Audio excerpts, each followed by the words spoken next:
ആ കാഴ്ച കാണുമ്പോൾ തന്നെ രാഹുൽ അത് വിശദീകരിക്കുമ്പോൾ തന്നെ പ്രേക്ഷകർക്ക് ആ അപകടത്തിന്റെ തീവ്രത മനസ്സിലാവും. 30 അടിയല്ല 300 അടി താഴ്ചയിലേക്കാണ് 13ാമത്തെ വളവിൽ നിന്ന് 9ാമത്തെ വളവിലെ ആ റോഡിലേക്ക് ആ വാഹനം വന്ന് വീഴുന്നത്. 300 അടി താഴ്ചയിൽ പാറക്കെട്ടുകളും ചെറിയ കുറ്റിച്ചെടികളും ചെറിയ മരങ്ങളും ഒക്കെയുള്ള ഒരു ഭാഗത്തുകൂടി പലതവണ കരണം മറിഞ്ഞ ആ വാഹനം താഴേക്ക് വീഴുമ്പോൾ ആ വാഹനത്തിലുണ്ടായിരുന്നതിൽ ചില ആളുകൾ തെറിച്ചു വീഴുന്നു, ബാക്കിയുള്ള ചില ആളുകൾ വാഹനത്തിൽ കുടുങ്ങിക്കിടക്കുന്നു. അതാണ് ഇന്നലെ രക്ഷാപ്രവർത്തനം നടത്താനെത്തിയവർ കണ്ട കാഴ്ചയും.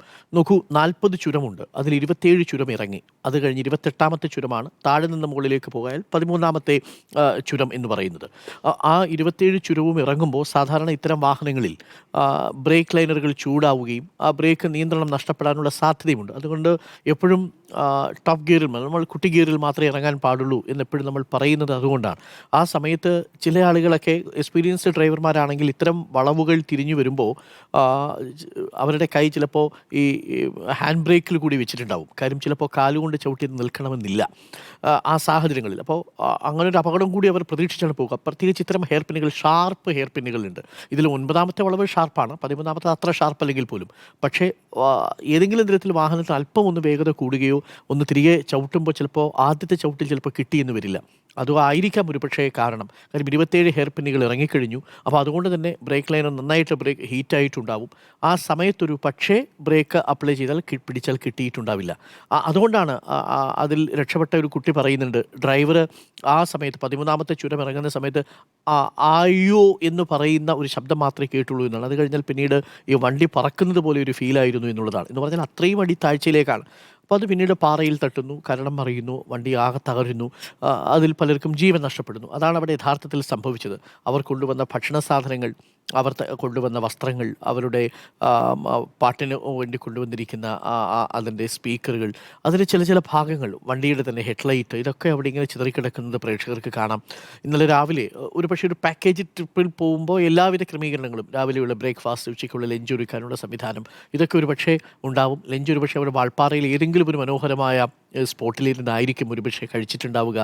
ഡിന്നർ കൂടി കഴിച്ചതിന് ശേഷം പാലക്കാട് നിന്ന് മടങ്ങാമെന്നതായിരുന്നു യാത്ര. പക്ഷേ ആ യാത്ര മുഴുമിപ്പിക്കാൻ കഴിയാതെ പോയി എന്നുള്ളതാണ് ഏറെ സങ്കടപ്പെടുത്തുന്ന കാഴ്ച. ഒരു സ്കൂളിൽ ഇനി ആകെ അവശേഷിക്കുന്നത്, ആ സ്കൂളിൽ 1ാം ക്ലാസ്സിൽ പഠിപ്പിക്കുന്ന ഹസ്നത്ത് എന്ന ടീച്ചറും 2 KG ടീച്ചർമാരും മാത്രമാണ് ആ സ്കൂളിൽ അവശേഷിക്കുന്നത്.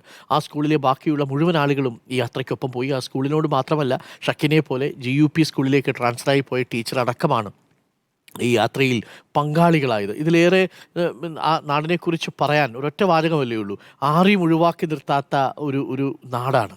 അതുകൊണ്ടാണ് ഇപ്പോൾ സാധാരണ സ്റ്റാഫ് ടൂറ് പോകുന്നു എന്ന് പറയുമ്പോൾ ടീച്ചർമാർ മാത്രമായിട്ട് ടൂറ് പോകുന്നത് നമ്മൾ കാണാറുണ്ട്. ഇതങ്ങനെയല്ല. അവിടുത്തെ ടീച്ചറാണെങ്കിലും ശരി, പാചകത്തൊഴിലാളി ആണെങ്കിലും ശരി, തൊട്ടപ്പുറത്ത് അവിടെ പഠിപ്പിച്ചു പോയ ടീച്ചറാണെങ്കിലും ശരി, എല്ലാവരും ഒരു കുടുംബം പോലെ കഴിയുന്ന ഒരു നാടാണ്. അങ്ങനൊരു പ്രത്യേകത കൂടിയുണ്ട് ഈ സ്കൂളിന്. അങ്ങനെയാണ് സാജിദയെ കൂടി അജിത ടീച്ചർ ഒരുപക്ഷെ ക്ഷണിച്ചിട്ടുണ്ടാവുക. സാജിദയും വരൂ നമ്മുടെ ഈ യാത്രയിൽ പോകാൻ. കാര്യം അജിത ടീച്ചറിൻ്റെ സർവീസ് അവസാനിക്കുന്നത് ഈ വർഷമാണ്. റിട്ടയർമെൻറ്റിന് മുമ്പ് സ്റ്റാഫിനെ കൊണ്ടൊരു ടൂർ പോകാൻ തീരുമാനിക്കുന്നു. ആ ഒരു വാട്സപ്പ് ഗ്രൂപ്പ് ഉണ്ടാക്കുന്നു, യാത്ര പ്ലാൻ ചെയ്യുന്നു, എപ്പോൾ ഇറങ്ങണം, എപ്പോൾ തിരിച്ചു വരും, ഇതൊക്കെ പ്ലാൻ ചെയ്ത് ഏറെക്കുറെ കൃത്യമായി തന്നെ പോവുകയായിരുന്നു. 5:20 കൂടി ഈ അപകടം നടക്കുന്നതിന് മുമ്പ് വരെ. 5:20 കഴിഞ്ഞ് പിന്നീട് എല്ലാ നിയന്ത്രണവും ഇവരുടെ കയ്യിലായിരുന്നില്ല എന്നതാണ് യാഥാർത്ഥ്യം. ഈ അധ്യാപകരെക്കുറിച്ച് ഒരുപാട് പറയാനുണ്ടാവും. കാരണം ഇതൊരു LP സ്കൂളാണ്. ഇവിടെ പഠിപ്പിച്ചവരാണ് 10, 15, 20 വർഷമൊക്കെ ഈ സ്കൂളിൽ പഠിപ്പിച്ചവരുണ്ട്. അവരിൽ ആ പഠിപ്പിച്ചവരിൽ തന്നെയാണ് പിന്നീട് UPSയിലേക്കും ഹൈസ്കൂളിലേക്കും ഹയർ സെക്കൻഡറിയിലേക്കും പോയിട്ടുണ്ടാവുക. ചില രക്ഷിതാക്കളെയെങ്കിലും ഈ അധ്യാപകർ പഠിപ്പിച്ചിട്ടുണ്ടാവും.